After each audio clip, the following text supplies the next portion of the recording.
সুপ্রিয় দর্শক, ভাঙড় খুন নিয়ে এ পর্যন্ত 5 জন গ্রেপ্তার হলো এবং 5 জনই তৃণমূলের লোক বা তৃণমূলের কর্মী সমর্থক বলেই জানা যাচ্ছে।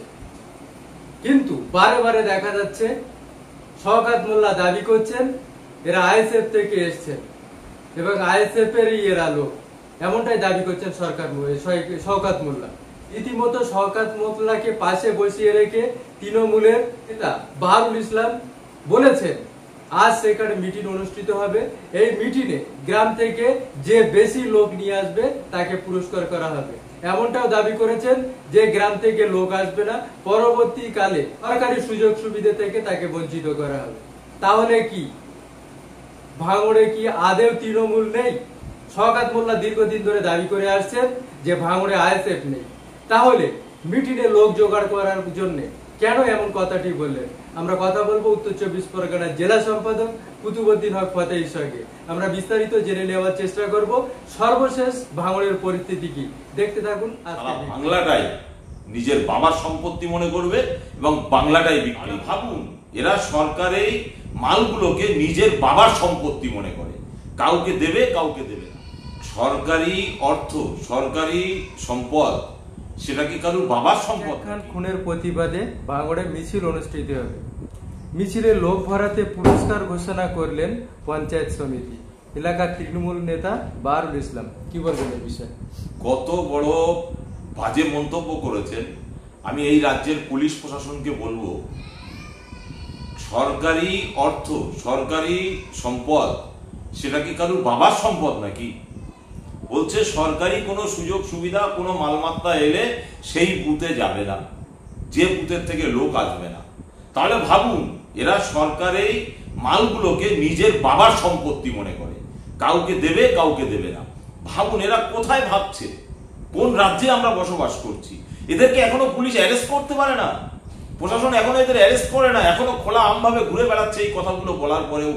হ্যাঁ, এদেরকে নিয়ে ভাবা দরকার। আগামী দিন ভোটের মাধ্যমে এদেরকে এমন ভাবে সাজার ব্যবস্থা করতে হবে, পাবলিকের সংবিধানকে মান্যতা দিয়ে গণতান্ত্রিক পদ্ধতিতে এদেরকে এই কথাগুলোর জবাব দিন, নইলে এরা আগামী দিন সারা বাংলাটাই নিজের বাবার সম্পত্তি মনে করবে এবং বাংলাটাই বিক্রি করে দেবে।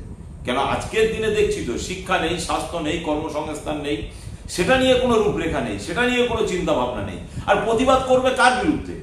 কারা মার্ডার করেছে? যারা মার্ডার করেছে তাদের বিরুদ্ধে আবার প্রতিবাদ, তারা আবার তৃণমূল প্রতিবাদ করবে। ভাবুন, ভাঙড়বাসী হাসছে, সারা বাংলার মানুষ হাসছে যে এরা কারা, কোন মূর্খের স্বর্গে এরা বসবাস করছে। এবং মৃত্যুকে নিয়ে, লাশকে নিয়ে রাজনীতি করাটা মমতা ব্যানার্জি থেকে শুরু করে আর একদম নিচু স্তর পর্যন্ত তৃণমূলের প্রত্যেকটা কর্মী সমর্থকদের একটা মাইন্ড সেট আপ হয়ে গেছে। কেউ মরে গেছে মানে তার লাশটা নিয়ে রাজনীতি করে। শওকত মোল্লা দাবি করেছেন ভাঙড় শান্ত করার একটাই উপায় অস্ত্র উদ্ধার। তিনি দাবি করেছেন যে আইএসএফ এর হাতে এত অস্ত্র মজুদ আছে যে পুরো ভাঙড়কে ঢেকে দেওয়া যাবে। কি বলবেন এই বিষয়ে? এটা শওকত মোল্লা হয়তো কিনে দিয়েছে, সেই জন্য শওকত মোল্লা এই কথাটা বলতে পারছে। শওকত মোল্লা যে দাবিটা করেছেন, এই দাবি ভাঙড় বিধানসভার যিনি বিধায়ক পীরজাদা নওশাদ সিদ্দিকী সাহেব, তিনি ইতিপূর্বে থেকে করে আসছেন। তো যে ভাঙড়ে যত কোনো দল, পদ, মত, কালার, রাজনৈতিক দল না দেখে অস্ত্র উদ্ধার হোক। শুধু ভাঙড় নয়, সারা পশ্চিম বাংলা জুড়ে যত বেআইনি অস্ত্র আছে সবগুলোকে উদ্ধার করা হোক।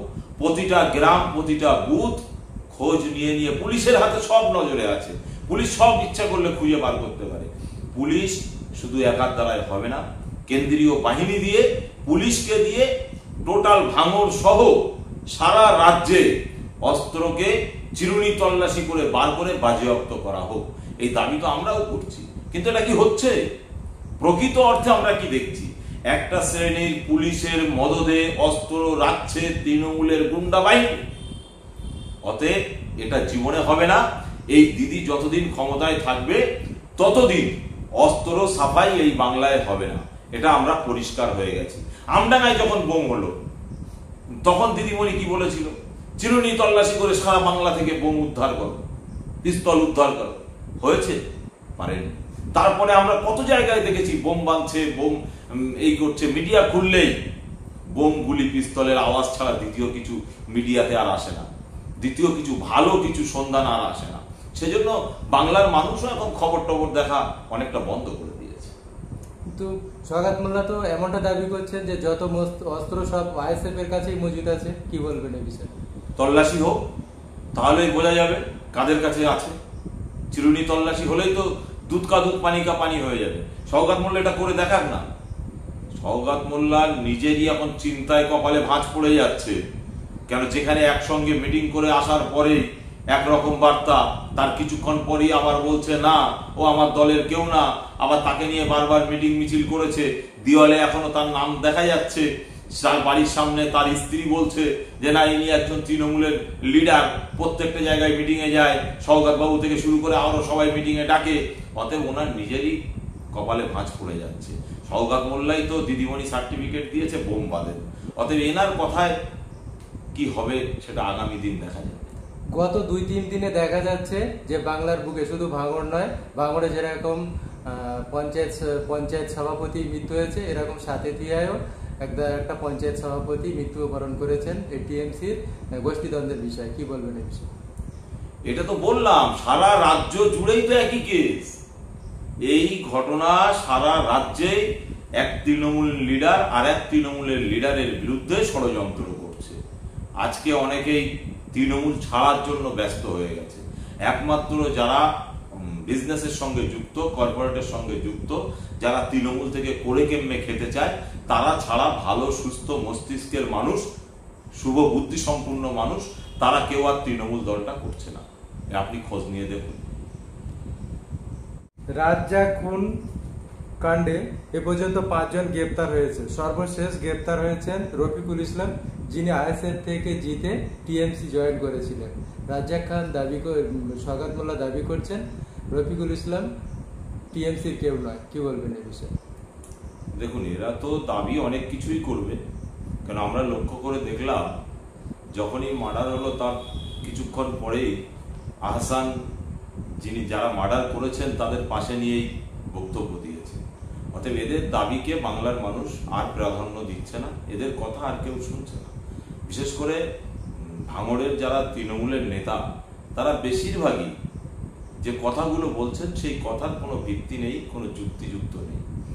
এবং যার কথা বলছেন আইএসএফ, সেই ব্যক্তি তো আইএসএফ থেকে জেতার পরে সে অন্য দলে নাম লিখিয়েছে।